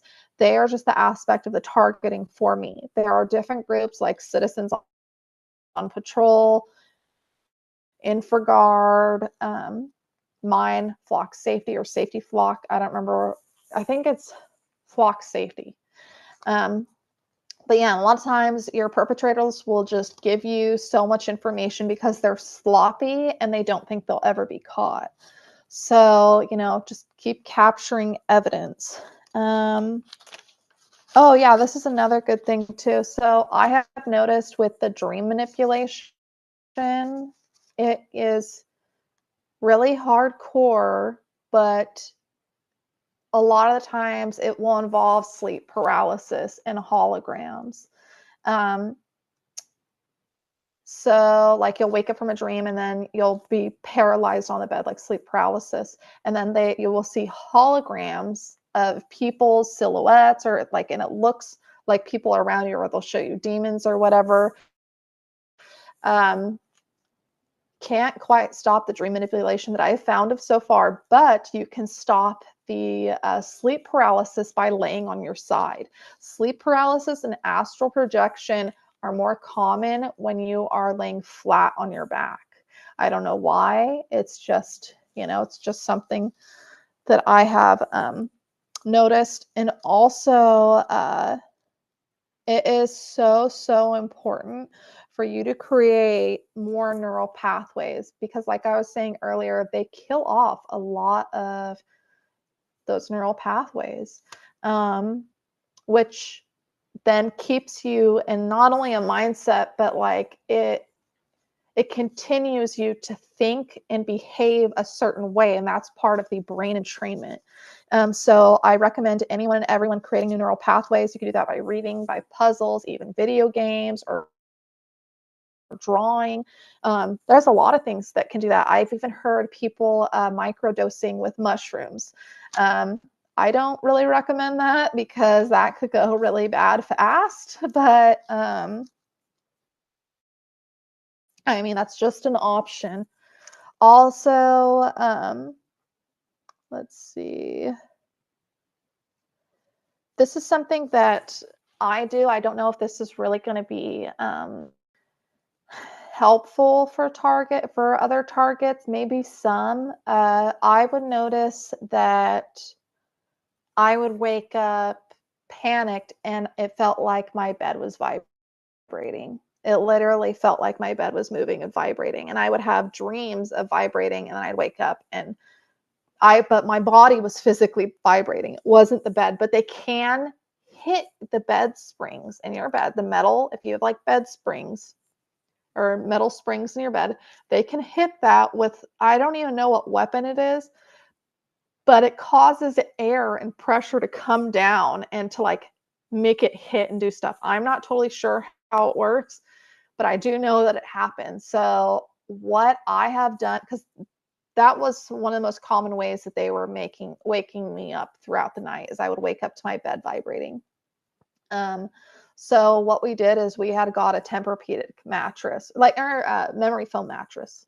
So that helps, is a mattress without no metal in it. It doesn't have to be Tempur-Pedic. You can even get they have memory, we have a 6-inch memory foam thing on top of a Tempur-Pedic mattress that was given to us. But you can even sleep on the memory foam that's 6 inches or 8 inches, 10 inches. You can get that on Amazon for dirt cheap, or you can actually get a memory foam mattress for as little as $200. It still is expensive, but when you realize that you need sleep and you're going to be messed with, it like it makes it so you can't really function. So I do recommend that. And oh, someone had also, this is another thing too. So someone had mentioned a shungite pendant. I have a shungite stone, and I guess shungite makes it to where it like stops Wi-Fi. So I have like a little stone, and it's like a little shungite pyramid, and I just keep it by the laptop, or I keep it by the cell phones or whatnot. Somebody said to use it as a pendant. It's too big for me to use as a pendant, but that's something that another TI had recommended to me. And as far as internally for the detox, I recommend the very first thing that I recommend is oil of oregano. Oil of oregano capsules, that is going to kill the fungus in the body. And also activated charcoal. If that will help and boron. Boron is like a must. You have to get boron, because almost, not just targets, not just MK Ultra survivors, all of us have heavy metals in our body, and nanotech they put it in food, they put it everywhere. So I definitely recommend boron, and the potassium iodine, and yeah, like he says down here, he also mentions keeping your mouth clean. I would not recommend ingesting borax. I would take boron if I were you. But and sun chlorella is really, really good as well. But I would recommend taking magnesium, oil of oregano, potassium iodine, and the boron pills, and that's what I would pretty much start with. But here's another thing too. So the Nazis back in Auschwitz, they had discovered that how do I say this? Victims are more suggestible when they have a heavy metal content, when they are mineral deficient, when the family's taken apart, and when they have trauma. So I heavily recommend, if possible, and this is for anyone and everyone, to get your minerals that you need daily, because that is going to really challenge what you're trying to do when detoxing your body, and to not be susceptible to this technology. So yeah, I definitely recommend taking those supplements, and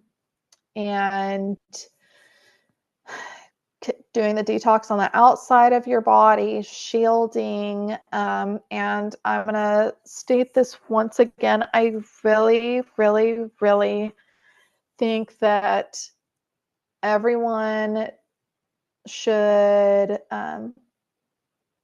try. Actually, I don't know if I've mentioned this yet.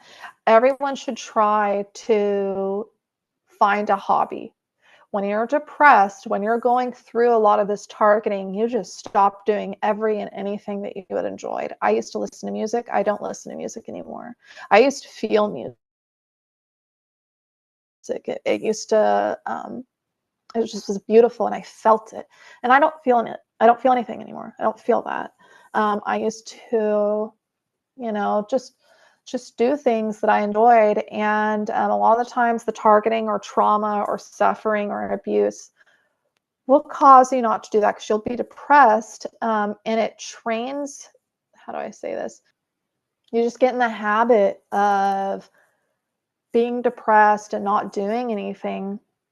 And you need to, and I think should be for everybody. Try multiple hobbies, try things, and don't just do it once. Try it a few times. If you don't like it, then go ahead and try something new. But you need to have peace, and you need to find something that you can do that gives you relief and is healthy and helps you cope. So I think that's really, really important. And it does take a long time. Like, for instance, if you were a drug user in the past, it does take a long time for you to rebuild those dopamine levels naturally. Or if you're super depressed, it's going to take, like, you're not just going to feel so much joy the first time that you start like coloring or reading a book, you know. You have to do it a few times, you know, and just try to find new hobbies, and that will also create new neural pathways and break you out of your mind entrainment. Yeah. And also, I mean, I think that it's super, super, super important for you to find your people. Um, and it doesn't always have to be people that have gone through what you've gone through. I have personally found so much comfort and peace in connecting with people who have had, you know, similar experiences as me, and who are, you know, allowing me to even share and, you know, just understand me. And it's really, really amazing. I recommend, Emma and I were talking about this earlier. Be careful and wary about online forums. So far, the safest space and that I have found in connecting with survivors is on Emma's podcast and in the chats. I never see any perps. A lot of them, we have great mods on here that just get rid of them super fast if they are on there. And you find people that are truly loving and are good human beings. It's really hard to find that these days, and especially if you've gone through such trauma and torment. It's so important for you to find good people and know that humanity um, isn't gone, that there still is good people out there that are doing amazing things. And I recommend, if any way possible, for, you know, if you can, I know there's a lot of people that can't because they're in dangerous situations, so they can't really, you know, go out and talk. But if you can talk about it, or if you can pass out flyers, or, you know, even wear a t-shirt and be like a walking billboard that set, you know, to bring attention about this, I recommend that you do.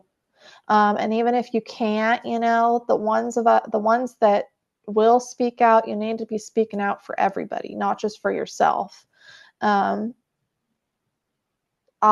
for a long time, had a fear of being called crazy because I was gaslit in the beginning. I had perps calling me crazy, saying I looked crazy, which was ironic. But don't feel like you're crazy. That's just gaslighting. And this is horrible. This is real. There's a lot of evil, wicked things going on, but there's things that you can do to combat that. It's not, you know, you don't just have to give up and die. You can get up and take care of yourself. Even if you can't speak out, I recommend doing the detox for anyone. And keeping yourself safe. Definitely, definitely. And being very particular about the people that you have around you. If you, you know, of course, there's subliminals and all kinds of things that you can get in thought implantation that can mess up your idea about people. But if you have any inclination that, like, this person may not be safe, you know, like, have discernment, and probably don't put them, you know, don't allow them in your home. Uh, I would recommend anybody that you don't feel safe around, don't talk to them. But yeah, it's really important for us to find community, though, because we're so isolated. It's horrible. A lot of people have been. I just talked to a woman not that long ago, and the poor thing said that she's been, I think it was either 6 or 9 years that she had been in her house. Yeah, yeah. And it's horrible. It's so horrible. She was extremely, extremely wonderful and kind, though. Beautiful human being. She had taught me, well, she sent me this link, and it's called Tonglen, and it's Tonglen. And it's like a meditation that you do. And she is so beautiful, such a beautiful, wonderful person. She had said, she's like, this is my part, what I can do for target individuals. And what she did, it's like a meditation that you like wash away the suffering, and then you send out peace and love. It's kind of like that. But you can find it on YouTube, and it is very relieving. It's very calming, and I recommend any and everyone to do anything that they can to find, calmness and relief. Seriously. And lastly, I recommend people, whether you're targeted, whether you're a survivor, or even not going through any of those things, I recommend reaching out to God or even reading the Bible. And if you're wanting a connection, he definitely will meet you. He will meet you more than halfway, and he'll come to you in whatever way, whatever amazing way. Yeah. I know for me personally, I would have been dead if it wasn't for God. I wouldn't be here right now. I mean, he made it to where, like in the past, I was suicidal, and I had some attempts that were really horrible. And I realized during that time period, I was still being targeted, but it wasn't overtly. I had first had these frequencies used on me that I know of at the PSYOP house or haunted house at age 7. I do believe that they were using it on me during gate classes, though. So yeah, and a lot of the times with those frequencies, they have like a suicidal frequency where that you literally want to die and kill yourself. So before everything went over, God, and I know it was him. It was nobody else. It wasn't me. It was him, and it was a miracle. He took that away. He took away me ever wanting to die. And I had this desire to live and want to live that I've never had before, ever. And he's done so many incredible, amazing things for me. I could write a book of how many wonderful miracles that he has done for me. And he can do that for you too. He can do it for anybody. And you don't just want to serve him because he can do things for you. You want a relationship with him. A lot of people don't have family. They don't have fathers or mothers. And God's going to love you like nobody else can. But yeah, it's the best thing ever though, that I found. Like I found my own little community, my own little family, through these podcasts. And it's really helped me a lot because I had cut off in the beginning of my targeting, and when I got sober, I cut off everybody. I do not talk to any friend or person that I had during that time period or at all. So I really, is lonely. And my partner, Alan, I'm noticing they're doing a lot of things to him too. Like, it's so weird because I don't think he's targeted, but they do shit to him. Anytime I talk about the targeting, he'll grab his head. And it's not like, oh, I don't want to talk about this. He'll like squint his eyes, and it's like you can feel he just got hit in the head. He'll get the ringing in his ears. He's talking in his sleep, like screaming and stuff. And so it just makes me really nervous. But I can tell you, though, that literally God knew everything that was going to happen. He did. God knew everything that was going to happen before it did, and he had plans of how to keep me safe. And he is a good father. He is a good father. There's nothing like a heavenly father. There's nothing. And he is so good. He's really good. And so are you. I really want to thank you so much. Thank you for Thank being you. a living example of him and for bringing his word here, for sharing, for bearing your soul for us, sharing intimate details, being vulnerable.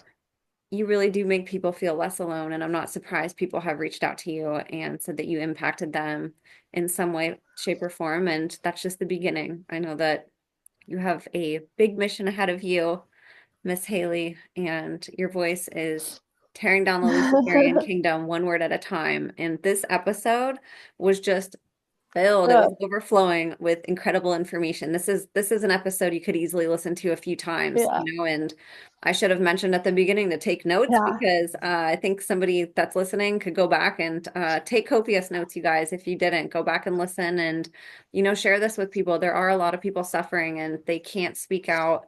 There's not a lot of, safe information and safe people out there giving information. Haley's one of the good ones, and she has spent a lot of time on this presentation and in her own healing.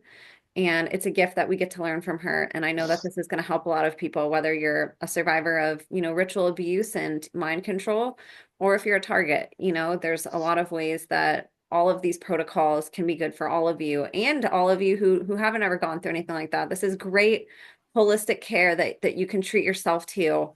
And maybe it's an investment in the beginning, but I mean, you could pay for your health later on in very high bills if you don't Oh, yeah. full investment in yourself right now.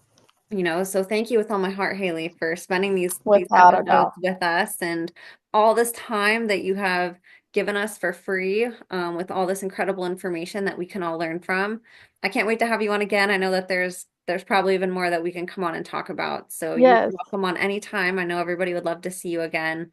Was there anything that we didn't get to talk about today that you wanted to share?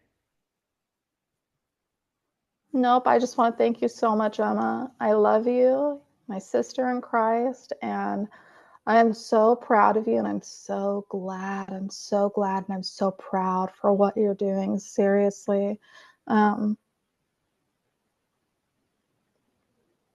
you're just helping so many of us, and you're really doing God's work. God and Jesus are definitely working through you, and I can see Jesus in you.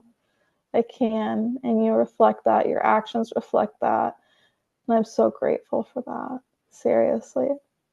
Thank you. Easy. It goes both ways, sister. I love you so much, and I'm so proud of you. This was a really big step. You've been sort of like watching from the sidelines for a few years. You were one of the first people to come support my podcast and to be consistent doing it. And it is really cool getting to see you now as a guest and speaking as an authority on this stuff. There's no better authority on helping people heal and educating the world than people like you who have firsthand experiences. And soon the world's going to find that out. They might not be more and more people are listening. The ones that aren't will be soon. We need to come back to survivors and listen to Yeah. them and uplift them and support them. Where can people connect with you, girl? Where can they reach out to you and connect? They can over X. X is like the one that I'm mostly on. Yeah. And also my email. My email, Graves Haley290 at gmail.com. Oh, that picture's so silly. It's so The one of cute. me I now. And love it. I love it so much. You guys are a beautiful couple. I'm so happy that you both have each other.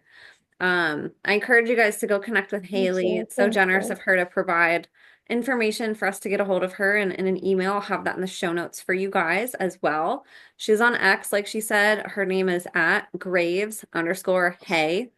56442. And I'll have that in the show notes. You guys can just go down and click, and it'll take you right to her page if you guys are on X. And like I said, go support her, share what she puts out, connect with her, reach out to her if you guys have encouragement to give her, if this episode impacted you, if you have things that, a puzzle piece yourself that you can provide to her.